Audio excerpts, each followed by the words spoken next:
ఆవిర్భావ వేడుకల సందర్భంగా కొత్తగా తీసుకొచ్చే పథకాలు కానీ వాటి గురించి కూడా చెప్పండి ఏమన్నా ఉంటే. ఉమ్, ఆ, ఇంతకుముందు రేమేందర్ రెడ్డి గారు కొన్ని విషయాలు మాట్లాడిండు. ఏదైతే ప్రాజెక్టుల విషయంలో కొంత వెనుకబడిపోయాము, 2.5 సంవత్సరాలుగా కూడా మనం మాట్లాడి చేసింది ఏం లేదని మాట్లాడిండు. వీళ్ళ చేతిలోనే ఏదైతే గోదావరి రివర్ బోర్డు కానీ లేకపోతే కృష్ణా రివర్ బోర్డు విషయంలో పెండింగ్ లో ఉన్న అంశాల మీద ప్రస్తావన తీసుకురండి, చర్చిద్దామంటే చెప్పి వీళ్ళు ముందుకు రాకపోవడాన్ని ఒకసారి మనం గమనించాలి. రెండవది, ఈ రోజు ఇరిగేషన్ విషయంలో ముందుకు రావాలంటే నిన్న రేవంత్ రెడ్డి గారు ఒకటి మాట్లాడింది. ఏదైతే గ్రావిటీ ఫోర్స్ తోటి ఉన్న తుమ్మిడిహెట్టి ప్రాజెక్టు విషయంలో మహారాష్ట్ర ప్రభుత్వం తోటి 2,000 ఎకరాల ఒప్పందం విషయంలో మాట్లాడండి, ఎంత నష్టపరిహారమైనా ఎంత పెట్టుబడి అయినా మేము పెట్టడానికి రెడీగా ఉన్నాము ఆ 2,000 ఎకరాల విషయంలో.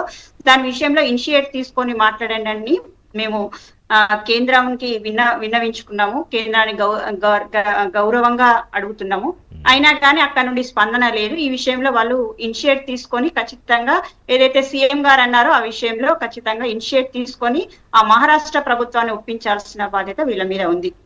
రెండవది ఏంటంటే, ఈ రోజు ఏదైతే మహిళల విషయంలో మహిళలను అంటే ఇప్పుడే మనం చెప్పుకున్నాము, ఏదైతే మహిళలు టాప్ 5 లో ఉన్నారు అంటే వాళ్లకు అనేక రంగాల్లో 1 కోటి మంది మహిళలను కోటీశ్వర్లు చేయాలనే ఉద్దేశంతో వాళ్ళకు ప్రతి రంగంలో ఈ రోజు ఏదైతే డ్వాక్రా గ్రూప్ మహిళా సంఘాల స్వయం సహాయక సంఘాల రుణమాఫీ విషయంలో కానీ, వాళ్ళ లోన్లు పెంచే విషయంలో కానీ, ఐకేపీ సెంటర్ల నిర్వహణ విషయంలో కానీ, బస్సుల నిర్వహణ విషయంలో కానీ, లేకపోతే సోలార్ పవర్ ప్రాజెక్టుల విషయంలో కానీ, లేకపోతే ఏదైతే మహిళా క్యాంటీన్ల విషయంలో కానీ, ఇట్లా తీసుకుంటే ప్రతి మహిళను ప్రతి రంగంలో పెట్టి వాళ్ళను కోటీశ్వర్లను చేయాలి. మహిళ ఆర్థికంగా అభివృద్ధి చెందితేనే రాష్ట్రం ముందుకెళ్తుందనే ఉద్దేశంతో ఈ మధ్యలో ప్రత్యేకంగా ఫస్ట్ నుండి 2.5 సంవత్సరాల ముందు నుండి ఇప్పటి వరకు కూడా ముఖ్యమంత్రి రేవంత్ రెడ్డి గారు ఆ ప్రభుత్వము మా ప్రభుత్వం అనేది ఆ దిశగా ఆలోచిస్తున్న విషయం. మేము త్వరలోనే టాప్ 1 లోకి వెళ్లే పరిస్థితి కూడా ఉంటుందని మేము చెప్తున్నాం. రెండవది ఏంటంటే, ఈ రోజు ఏదైతే ఉద్యోగాల కల్పన విషయంలో మేము అంటే గత ప్రభుత్వము 9.5 సంవత్సరాలుగా నిర్వహించిన డిఎస్సి మేము నిర్వహించిన విషయాన్ని గుర్తు చేస్తున్నాం. గత ప్రభుత్వం వేయని కానిస్టేబుల్ ఉద్యోగాల నిర్వహణ మేము చేశాము. గత ప్రభుత్వం వేయని మెడికల్ ఉద్యోగాల విషయంలో కూడా డాక్టర్ల కానీ, స్టాఫ్ నర్సుల విషయంలో కానీ, నర్సుల విషయంలో కానీ ఈ రిక్రూట్మెంట్స్ అనేటివి అనేకం చేశాం. ఇప్పుడు కూడా ఏదైతే గ్రూప్ 1, గ్రూప్ 2, గ్రూప్ 3, గ్రూప్ 4 ఉద్యోగాలు అనేటివి నిరుద్యోగులకు కలలాగా ఉండేవి. కానీ మేము వచ్చిన తర్వాత ప్రతి గ్రూపును మేము నోటిఫికేషన్ ఇవ్వడం కానీ, సక్సెస్ఫుల్ గా అపాయింట్మెంట్ లెటర్లు ఇవ్వడం కానీ చేశాం. ఇప్పుడు కూడా ఫినాన్స్ శాఖ దగ్గర 3,500 ఉద్యోగాలకు అనుమతి లభించిందంటే ఈ రోజే చెప్పారు. 2-3 నోటిఫికేషన్లు వచ్చే అవకాశం ఉంటుంది. దాదాపు 280 ఉద్యోగాలు వస్తాయి. ప్రతి నెల కూడా మేము గ్రూప్ 2నో గ్రూప్ 3నో ఇట్లా ఈ రకంగా ఉద్యోగ నోటిఫికేషన్లు ఇచ్చే అవకాశం ఉంటుందని మేము చెప్పాము. ఈ రోజు ఇందిరమ్మ ఇళ్ల విషయంలో కానీ, గత ప్రభుత్వం ఏదైతే పెండింగ్ లో పెట్టిన ఇళ్ల విషయం కానీ, వాళ్ళకు లోన్లు రాకుండా ఆగిపోయిన ఇండ్ల విషయంలో కానీ, వాటి మీద 2 లక్షల ఇండ్ల మీద ప్రత్యేక శ్రద్ధ పెట్టి పేదవాడి ఏమంటారు గృహ కళ నిజం చేసే విధంగా మేము ఆ దిశగా సక్సెస్ఫుల్ గా ఉందామనుకుంటున్నాం.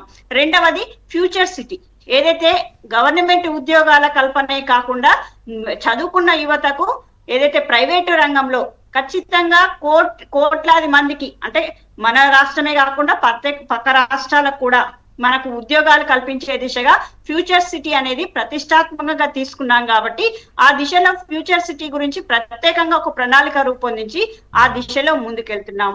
మూడవది ఏంటంటే, ఇప్పటి కూడా 12 సంవత్సరాలలో ఇవాళ ప్రత్యేకంగా అక్కడ కార్యక్రమాల ఏర్పాటు ఆలోచనకు కారణం ఏంటి?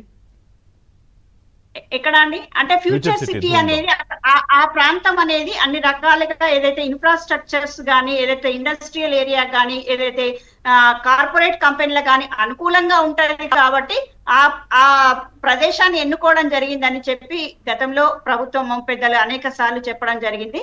ఇంకొకటి, తెలంగాణ అమరవీరులకు 12 సంవత్సరాలైనా గుర్తింపు రాలేదంటున్నారు.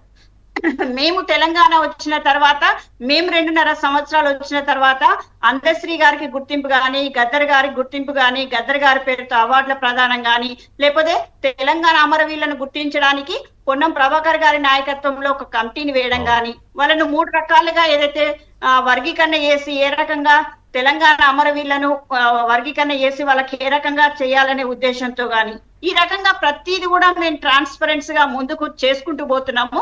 ఒక రకంగా చూస్తే ఈ రోజు దేశంలోనే తెలంగాణ రాష్ట్రం తీసుకుంటున్న పథకాలు ఆదర్శనీయంగా ఉన్నాయి. ఎందుకంటే ఫర్ ఎగ్జాంపుల్ చెప్తా, మొన్ననే తమిళనాడు ప్రభుత్వంలో విజయ్ గారు వచ్చిన తర్వాత మొదటి సంతకాలు 3 అంశాల మీద చేసిండ్రు. ఆ 3 అంశాలు కూడా ఈరోజు తెలంగాణలో అమలు చేస్తున్న పథకాలనే వాళ్ళు మెయిన్ అంశాలుగా పెట్టి మొదటి సంతకం చేసిండంటే ఈ రోజు మా